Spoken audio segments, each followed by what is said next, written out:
Alors, je viens de dire à Eduardo, au pasteur Eduardo, que nous allons prier pour que le soleil s'arrête dans le ciel, comme lors de l'épisode de ce combat dans l'Ancien Testament. Et le soleil s'est arrêté dans le ciel. Ça va me donner un peu plus de temps, parce que là, c'est presque 11h10. Donc, si je suis un petit peu nerveux, vous me comprendrez. J'ai un peu moins de temps que d'habitude. Et si le soleil s'arrête dans le ciel, eh bien, on va pouvoir continuer plus longtemps. Donc, priez pour que le soleil s'arrête dans le ciel. Je voudrais regarder avec vous un texte dans Luc, l'évangile que nous méditons à chaque jour, au travers de ces pensées bibliques quotidiennes. Et je voudrais regarder avec vous les passages ou les versets qui mentionnent les paroles de Jésus, les paroles suivantes. Si quelqu'un veut me suivre, qu'il renonce à lui-même, qu'il se charge chaque jour de sa croix et qu'il me suive. Alors on va prier avant de débuter notre prédication. Seigneur notre Dieu, merci pour cet enfant. Merci pour que nous venons de te présenter, Mathéo. Merci parce que tu prends soin de nous. Merci parce que nous pouvons nous approcher de toi et te demander de nous conduire et nous guider. Merci parce que notre but dans la vie, ce n'est pas d'être épanoui, mais notre but dans la vie, c'est de te glorifier.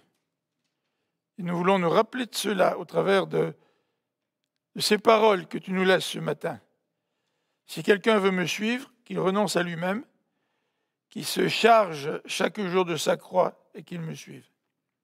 Amen. Alors nous allons regarder le texte biblique au fur et à mesure que nous avançons, ça va être un petit peu plus rapide. Et quand on lit ces quelques chapitres autour de Luc 9, nous remarquons qu'à plusieurs reprises, la question est posée, qui est Jésus ? Il y a bien des gens aujourd'hui qui peuvent se poser cette même question. Qui est Jésus ? C'est un philosophe, c'est un enseignant, c'est un prophète, c'est qui ? En fait, cette question, elle revient lors de 3 événements dans l'évangile de Luc. Le premier événement se trouve au chapitre 7, verset 49. Au chapitre 7, nous avons le récit de ce pharisien qui invite Jésus à manger. Il n'a pas vraiment bien accueilli, il ne lui a pas lavé les pieds, il ne s'est pas trop occupé de lui, mais une femme vient et elle pleure et elle mouille de ses larmes les pieds de Jésus. Puis elle essuie ses pieds avec ses cheveux tout en versant du parfum sur eux. Et Simon, celui qui a organisé le repas, est outré. Il pense que Jésus devrait savoir que cette femme, c'est une femme de mauvaise vie. Et Jésus donne une petite parabole à Simon lui disant, si un prêteur prête de l'argent et il prête 500 pièces au premier et 50 pièces au deuxième, et qu'il efface la dette des deux, lequel va être le plus reconnaissant ? C'est celui qui aura une dette la plus grosse. Il va être le plus reconnaissant. Et Jésus veut signifier que cette femme, elle a peut-être beaucoup péché, mais Dieu a pardonné ses péchés. Et au verset 48, Jésus dit à cette femme, « Tes péchés te sont pardonnés. » Prérogative de Dieu dans l'Ancien Testament, de Dieu seul. Et les autres invités se dirent en eux-mêmes au verset 49, « Qui est donc cet homme qui ose pardonner les péchés ?» Qui est Jésus ? Qui est-il ? Cette question, les disciples se la posent aussi au chapitre 9. J'ai marqué dans les notes le chapitre 8, mais c'est le chapitre... oui, c'est ça, le chapitre 8, au verset 25, alors que Jésus vient d'apaiser la tempête. Les disciples étaient pris dans la tempête, ils avaient peur. Jésus calme le vent, calme les vagues, et les disciples se disent, saisis de crainte et d'étonnement, au verset 25, « Qui est donc cet homme ? Qui est ce Jésus qui peut calmer la tempête ?» Dans l'épisode suivant, au chapitre 8, verset 28, Jésus arrive dans la région de Guérasa, située en face de Galilée, et il guérit un homme qui était possédé par légion, c'est-à-dire un paquet de démons. Alors ici, on ne s'est pas posé la question de savoir qui était Jésus, mais regardez ce que disent les démons au verset 28. Quand il vit Jésus, il se jeta à ses pieds en criant de toutes ses forces, « Que me veux-tu, Jésus, fils du Dieu très haut ?» Les démons savaient à qui ils avaient affaire. Mais dans les textes qui suivent, en particulier au chapitre 9, nous voyons qu'un autre homme se demande qui est Jésus. Et c'est Hérode. Hérode se questionne. Hérode est perplexe, nous dit le verset 7.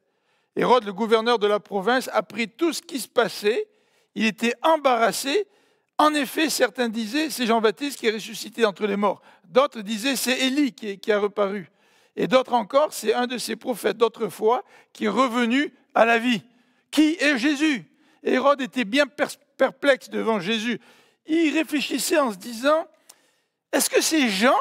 Pourtant, moi, Jean, je l'ai moi-même fait décapiter, au verset 9. Mais alors, qui est cet homme dont j'entends dire de si grandes choses? Hérode était perplexe. Hérode reconnaissait que cet homme faisait de si grandes choses. Et même le texte nous dit qu'Hérode cherchait à le rencontrer. Je ne sais pas pour quelle raison il cherchait à le rencontrer. Je ne sais pas si ses motifs étaient purs, certainement pas. Mais Jésus intriguait aussi Hérode. Et Jésus profite un petit peu du contexte de la multiplication des pains, qui nous est décrite à partir du verset 10. Il profite de l'occasion pour poser une question à ses disciples au verset 18. Alors regardons le texte au verset 18 jusqu'au verset 22. Un jour, Jésus priait à l'écart et ses disciples étaient avec lui. Alors il les interrogea. « Que disent les foules à mon sujet? Qui suis-je d'après elles ?» Les disciples lui répondirent, « Pour les uns, tu es Jean-Baptiste, pour d'autres, Élie, et pour d'autres encore, l'un des prophètes d'autrefois qui serait ressuscité. » Mais vous voyez, l'identité de Jésus était un sujet de discussion à l'époque, au sein du peuple. Même Hérode se posait des questions quant à savoir qui est Jésus. Et les disciples rapportent fidèlement à Jésus ce que les gens disent à son sujet. Mais Jésus va aller beaucoup plus loin. Jésus va poser la question à ses propres disciples. « Et vous, qui dites-vous que je suis ?» Bien beau de parler de Jésus, c'est bien beau d'émettre des hypothèses, mais le Seigneur vient nous poser la question à chacun d'entre nous, qui est Jésus? Qui est Jésus pour toi? Et Pierre, poussé par évidemment le Saint-Esprit, prit la parole et dit au verset 20, « Tu es le Messie envoyé par Dieu. » Et Jésus de dire à Pierre et aux disciples, parce que Pierre, c'est le leader du groupe, mais en fait, c'est l'ensemble des disciples qui ont donné cette réponse à Jésus. Et Jésus répond en leur disant, « Ne dites à personne que je suis le Messie. » Jésus ne voulait pas avoir des problèmes plus tôt que le temps prévu par Dieu. Jésus avait une mission à accomplir. Et la révélation de Jésus comme Messie devait venir progressivement. Et Jésus a interdit à ses disciples de parler trop tôt de sa propre identité. Mais l'identité de Jésus était une question à l'époque, et l'identité de Jésus est aussi une question pour bien des gens qui lisent les évangiles ou qui s'intéressent un petit peu à la Bible. Mais pour Jésus, c'est une question à laquelle chacun d'entre nous devrait répondre. Qui est Jésus pour toi? Et même si nous sommes chrétiens, je crois que la question est pertinente. Et Jésus va associer à son identité non seulement un titre, il est le Messie, pour certains c'était Jean-Baptiste, ou d'autres Élie, ou d'autres, un des prophètes de l'Ancien Testament, mais pour ses disciples avaient compris que Jésus était le Messie, mais il va associer étroitement à la question de son identité son rejet, sa mort et sa résurrection. Regardez au verset 22. « Il faut que le Fils de l'homme souffre beaucoup et soit rejeté par les responsables du peuple, les chefs des prêtres et les spécialistes de la loi. Il doit être mis à mort et ressuscité le 3e jour. » Étroitement associés à l'identité de Jésus se trouvent donc ces éléments, son rejet, sa mort et sa résurrection. Ça fait partie de qui est le Messie. Ça fait partie de l'identité de Jésus. Et si cela fait partie de l'identité de Jésus, ce n'est pas étonnant que Jésus, au verset 23, va nous parler de ce texte bien connu. Si quelqu'un veut me suivre, on peut lire ensemble, si quelqu'un veut me suivre, qu'il renonce à lui-même, qu'il se charge chaque jour de sa croix et qu'il me suive. Vous voyez le lien entre l'identité de Jésus, étroitement associée à l'identité de Jésus, c'est sa mort, ses souffrances, sa résurrection, et étroitement lié à la vie de disciple, c'est cet appel que Jésus nous fait. Si quelqu'un veut me suivre, qu'il renonce à lui-même, qu'il se charge chaque jour de sa croix et qu'il me suive. Tu veux suivre Jésus? Jésus a pris sa croix. Tu veux être un disciple? Ben Jésus te dit, si tu veux être un disciple, suis-moi et prends à chaque jour ta croix. Qu'est-ce que Jésus est en train de dire? Jésus est en train de lancer un appel à l'engagement total.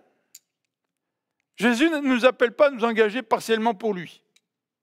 En fait, c'est d'habitude la réponse que les hommes préfèrent donner à Jésus. Oui, Jésus, je veux bien te suivre, mais tu vois ma vie telle qu'elle est, tu vois certaines priorités dans ma vie. Donc je vais te suivre, Jésus, mais, et on ajoute des mais quand on décide de suivre Jésus. Mais Jésus, dans ses paroles, est extrêmement fort. Il s'attend de chacun d'entre nous un engagement total, parce que lui s'est totalement engagé pour nous en mourant sur la croix et en acceptant de souffrir. Alors dans Luc au chapitre 9, et je vous invite à sauter au verset 57, nous voyons 3 exemples d'hommes qui seraient peut-être prêts à suivre Jésus, mais sans s'engager totalement. Et pourquoi citer ces 3 exemples-là? C'est certainement pour que nous puissions nous poser la question, est-ce que je suis Jésus parce que je me suis engagé totalement avec lui? Ou est-ce que je suis Jésus comme le peuple suivait l'Éternel au temps d'Élie sur le mont Carmel? Un pied de Baal, un pied avec Dieu, il clochait d'un côté ou de l'autre. Je suis l'Éternel, mais je suis en même temps Baal.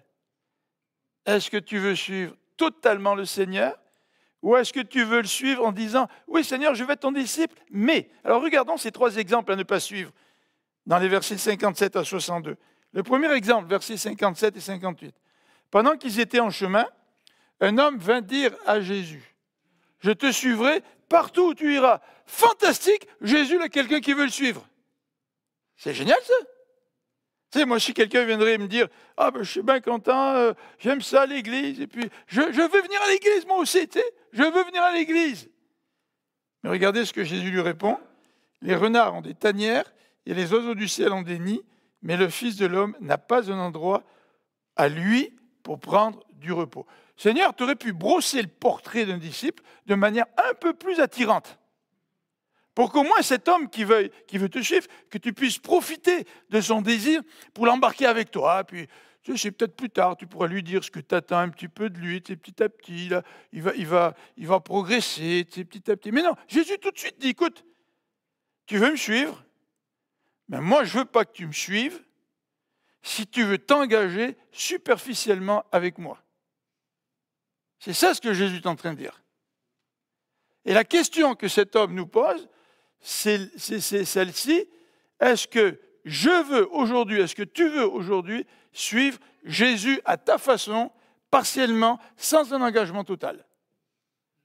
Et Jésus, ici, est en train de parler à un spécialiste de la loi. C'est ce que dit Matthieu. Matthieu donne une information supplémentaire. Et ce spécialiste de la loi n'avait pas compris que pour suivre Jésus, nous sommes appelés à vivre une vie de renoncement. Comme Jésus est mort sur la croix, à renoncer à sa vie pour nous, nous, en tant que ses disciples, nous sommes appelés aussi à vivre une vie de renoncement. Or, bien sûr, Jésus a profité de maisons. Il a profité, par exemple, de la maison de Pierre à Capernaum. Il a profité de la maison de Lazare et de ses deux sœurs à Béthanie.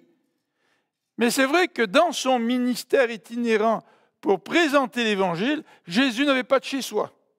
Jésus a décidé, en quelque sorte, d'être un SDF. Vous savez ce que c'est un SDF?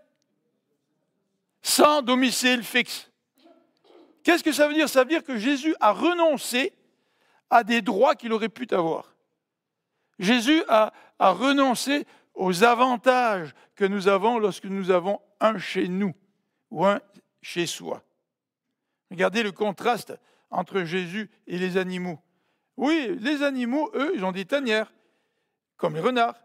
Les oiseaux du ciel ont des nids. Mais le Fils de l'homme n'a pas un endroit à lui où prendre du repos. Tu veux me suivre? Est-ce que tu veux aussi renoncer? Est-ce que ta vie veut se caractériser par un renoncement? Deuxième exemple qui démontre un manque total d'engagement se trouve au verset 59.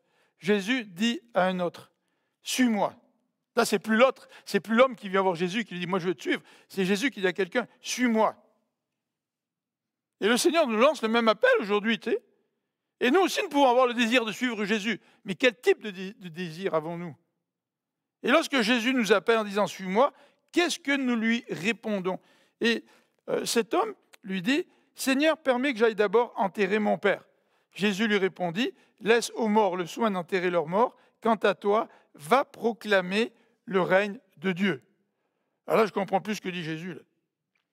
Parce que dans l'Ancien Testament, la Bible nous encourage à accomplir nos devoirs envers nos parents.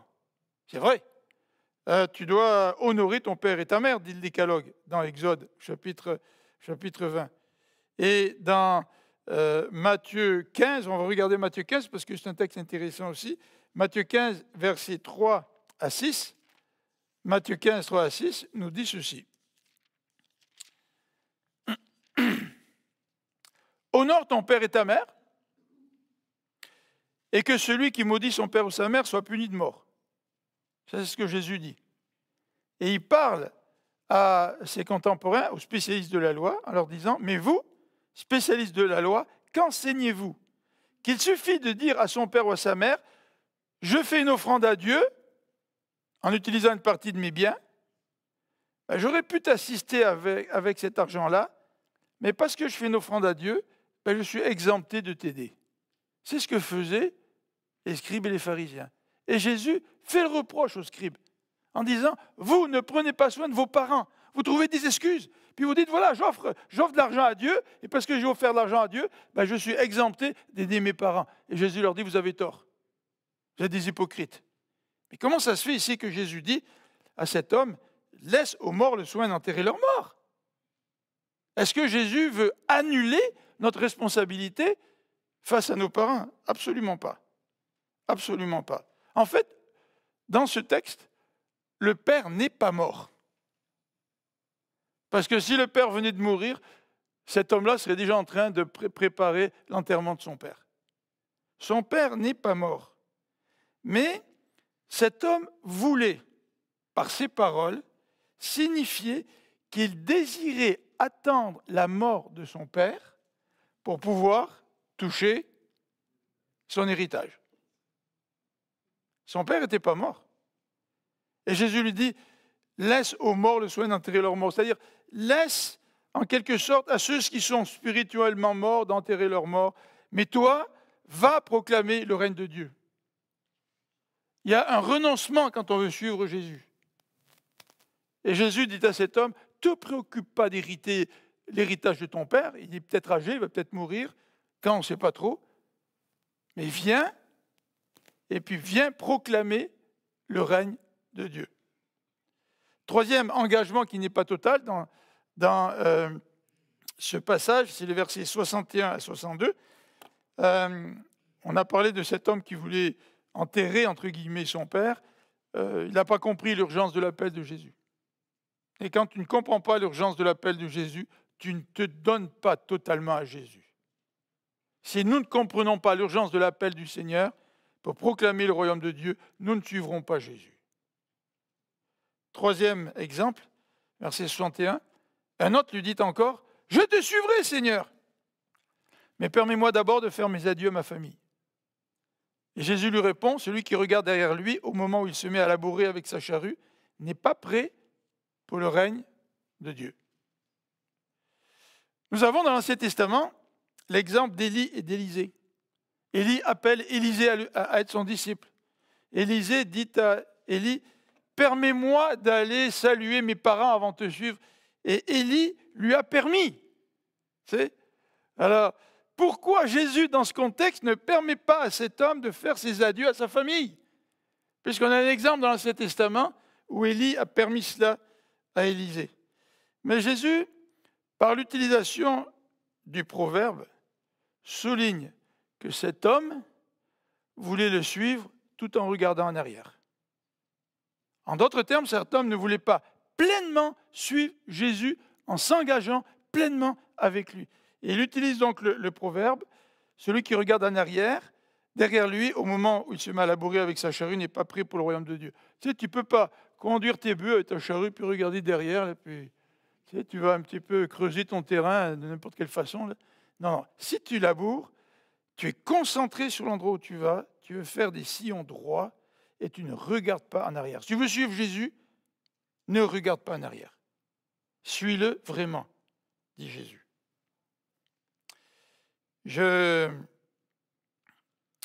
J'aimerais vous citer l'exemple que j'ai lu dans le commentaire de Kent Hughes sur l'évangile de Luc, l'exemple de cet homme, William Border, qui a vécu au tout début du XXe siècle. Il était l'héritier d'une riche famille de Chicago. Il a eu une éducation brillante à Yale. Il est allé ensuite au séminaire de Princeton. Et là, au séminaire, il a donné sa vie à Dieu pour pouvoir atteindre les musulmans. Cet homme était extrêmement riche. Il a décidé de donner tous ses biens. Actuellement, en termes d'aujourd'hui, là, ce serait peut-être des dizaines de millions de dollars que cet homme a décidé de tout donner. Il était héritier d'une famille très riche. En 1913, il part pour l'Égypte. Et il y meurt de la méningite. Il n'avait même pas 30 ans. Il est mort de la méningite. Et en mourant, il écrivit ceci, sans réserve, sans retour en arrière, sans regret. C'est ça, un disciple de Jésus-Christ. Revenons à ces quelques versets. Verset 23 qui nous parle de la nécessité de se charger de sa croix. Qu'est-ce que ça signifie, se charger de sa croix, au verset 23? Tout d'abord, le texte nous dit, si quelqu'un veut me suivre, donc se charger de sa croix est étroitement associé au désir de suivre Jésus. Tu ne peux pas suivre Jésus selon tes propres termes, avec nos propres conditions. Jésus nous dit, si tu veux me suivre, eh bien, il faut que tu acceptes un renoncement quotidien. Vous savez, la croix aujourd'hui, c'est bien beau. Hein? Plein de gens, des belles croix, là, qu'ils soient chrétiens ou pas chrétiens, des fois avec des rubis ou des belles décorations, des croix qui peuvent valoir très très cher. Il y a une certaine attirance envers la croix. Tu sais. Ce n'était pas comme ça au temps de Jésus. Là. Quand Jésus dit à ses disciples, il faut qu'ils se chargent de sa croix, les disciples savaient de quoi il parlait. La croix, c'était l'instrument de torture utilisé par les Romains. Ce n'est pas quelque chose de bien romantique, la croix. Ce n'est pas une belle décoration, là. Prendre sa croix consistait à accepter de renoncer à soi, et Jésus le dit, qu'il me suive chaque jour. Chacune de nos journées devrait être un renoncement à nous-mêmes pour suivre le Seigneur Jésus. Alors, porter sa croix, ça ne veut pas dire que je dois chercher des difficultés. C'est-à-dire, moi, il faut que je porte ma croix, le Seigneur demande de porter ma croix, donc je vais me mettre dans des situations les plus difficiles possibles, je vais essayer de souffrir, de m'infliger toutes sortes de souffrances. C'est ça ma croix, c'est absolument pas ça. Porter sa croix, ce n'est pas chercher des difficultés, des problèmes, chercher des handicaps pour montrer que je porte ma croix. Non, absolument pas. Jésus n'a pas couru après la croix comme étant un désir, comment dirais-je, un désir personnel. Oh, je vais aller à la croix, je vais chercher la croix. Et puis... Non. La croix, c'était un sacrifice que le Père lui a demandé. Et porter ta croix, c'est accepter les conséquences de suivre Jésus. C'est ça, porter sa croix. Les conséquences de suivre Jésus. Je suis dans un milieu, par exemple, je suis dans le milieu de la construction, puis on me demande d'être malhonnête dans mon travail. Eh bien, porter ma croix, c'est de dire, non, je suis un disciple de Christ, je décide d'être honnête, malgré toutes les conséquences qui peuvent me tomber dessus. C'est ça, porter sa croix. Jésus parle aussi du chemin étroit. Vous savez, c'est facile le chemin large, on fait comme tout le monde. Mais quand tu prends un chemin étroit, tu acceptes des contraintes. Tu acceptes des contraintes par amour pour le Christ, parce que tu décides de suivre le Christ. Remarquez dans le verset, il est dit, si quelqu'un veut me suivre, qu'il porte sa croix. Ta croix n'est pas la même que la mienne. Ton renoncement n'est pas le même que le mien. Mais une vie chrétienne sans renoncement, ce n'est pas une vie chrétienne de disciple de Christ. Si moi je ne travaille pas dans la construction, peut-être que je ne serai jamais placé dans des situations où je devrais me positionner parce que je suis un disciple honnête face à Christ. Mais peut-être qu'exercer un autre métier serait probablement contraire à ma foi, même si le salaire est excellent. Qu'est-ce que tu vas faire? Ça va être ta croix. Comment tu vas répondre? Est-ce qu'en tant que disciple, tu veux porter ta croix? Dans les versets 24 à 25, Jésus nous présente un paradoxe. Celui qui est préoccupé de sauver sa vie, il la perdra. Qu'est-ce que veut faire l'être humain aujourd'hui? Il n'a qu'une vie. Donc il veut en profiter au maximum. Donc il va chercher par tous les moyens à sauver sa vie. Mais Jésus nous dit que celui qui veut essayer, qui est préoccupé de sauver sa vie, la perdra. Mais celui qui perdra sa vie pour moi, il la retrouvera. Il la sauvera, sa vie. En fait, le Christ a accepté de perdre sa vie, mais Dieu le Père l'a ressuscité d'entre les morts. Et si nous acceptons de perdre notre vie pour le Seigneur, Jésus nous dit, tu vas retrouver ta vie. Jim Elliot, qui a été missionnaire au milieu du XXe siècle, a accepté de perdre sa vie pour présenter l'Évangile aux Huarourani, je ne sais pas comment on prononce ça, je ne sais pas si c'est un mot portugais, ça. Si ce n'est pas le cas, pasteur Eduardo ne peut pas m'aider, qui a accepté de perdre sa vie pour présenter l'Évangile à ces peuples de l'Équateur. Et en 1956, accompagné de 4 missionnaires, ils ont été mis à mort par cette tribu. Et Jim Elliot, avant cet épisode, avait été conduit par le Seigneur à ce choix devant lequel elle a été placée. Est-ce que je suis prêt à perdre ma vie pour le Seigneur? Et vous connaissez le reste de l'histoire. Les 5 veuves ont décidé de rester parmi la tribu. Et le Seigneur a ouvert une porte. Et un nombre impressionnant de ces tribus-là ont accepté le Seigneur. Ces hommes ont perdu leur vie pour que les Huarouni puissent trouver la vie éternelle dans le Seigneur. C'est sûr que si je vis dans un pays où il y a des persécutions, porter ma croix va probablement être différente des chrétiens ici, qui sont appelés aussi à porter leur croix pour le Seigneur. J'ai écouté une vidéo de Porte Ouverte la semaine dernière, ou hier ou avant-hier, qui nous parlait des femmes persécutées. Le prix de la persécution pour les femmes n'est pas tout à fait le même que le prix de la persécution pour les hommes. Ces femmes qui acceptent de porter leur croix pour le Seigneur, bien cette croix est un peu différente que celle que les hommes sont prêts à porter. De plus, la persécution prend des visages différents d'un pays à l'autre.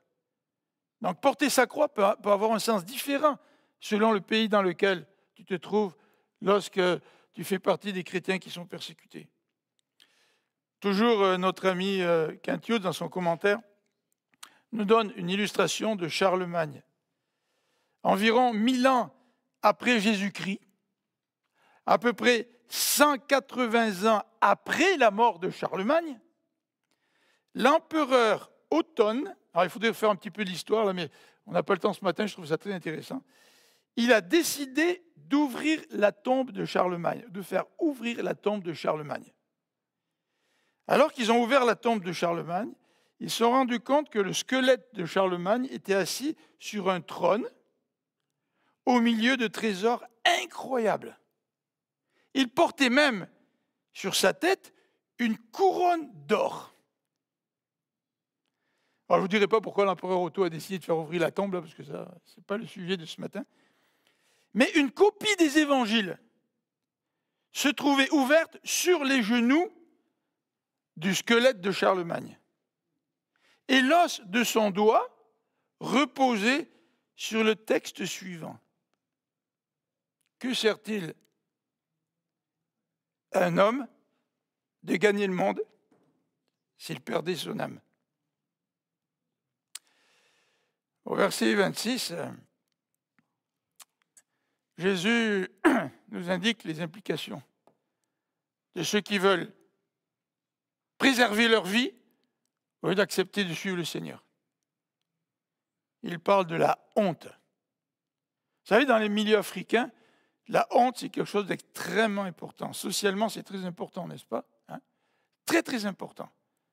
C'est plus que humiliant d'être dans une situation où tu ressens de la honte face à ta tribu, face à ton peuple, face à tes amis, etc. Et ici, Jésus, au verset 26, nous dit, si tu confesses le Christ, eh bien, charge-toi de ta croix. Charge-toi de ta croix. Parce que si tu as honte de moi, dit Jésus, et de mes paroles, c'est important, hein? Honte de Jésus et de mes paroles, eh bien, cela signifie que le Fils de l'homme aura aussi honte de toi quand il reviendra dans sa gloire. Avoir honte de Jésus, de ses paroles, c'est rejeter Jésus. Et si tu rejettes Jésus, quand le Seigneur va revenir, eh bien, Jésus aussi aura honte de toi. Prions ensemble.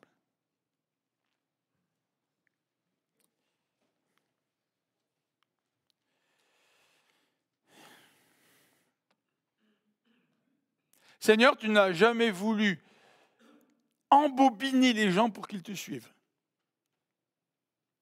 Au contraire, quand des gens voulaient te suivre, tu as clairement expliqué ce que cela signifiait de te suivre. Il y a un coût.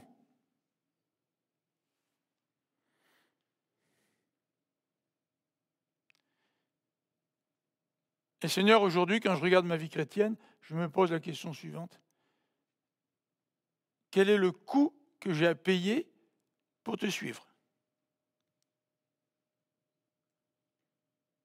Et ce coût, c'est ma croix que je dois porter. Peut-être que, Seigneur, ce sont des mauvaises fréquentations auxquelles je dois renoncer pour te suivre. Peut-être que pour te suivre, je dois renoncer à une formation, à un métier, parce que tu m'appelles à ton service. Peut-être que te suivre, c'est renoncer à la bonne réputation des gens autour de moi, qui vont peut-être se moquer de moi si je m'affiche comme chrétien. Seigneur, est-ce que dans ma vie, est-ce que dans ta vie aujourd'hui, tu portes une croix? Ou est-ce que tu veux suivre Christ sans aucun renoncement? Seigneur, tu es Jésus le Messie. Il fallait que tu souffres. Il fallait que tu meures. Il fallait que tu ressuscites. Et tu nous dis, si quelqu'un veut être mon disciple, qu'il renonce à lui-même, qu'il se charge de sa croix et qu'il me suive. Seigneur, à quoi, dans ma vie, tu me demandes de renoncer pour pouvoir montrer que je suis ton disciple. Amen. Je vais inviter les musiciens bien vouloir.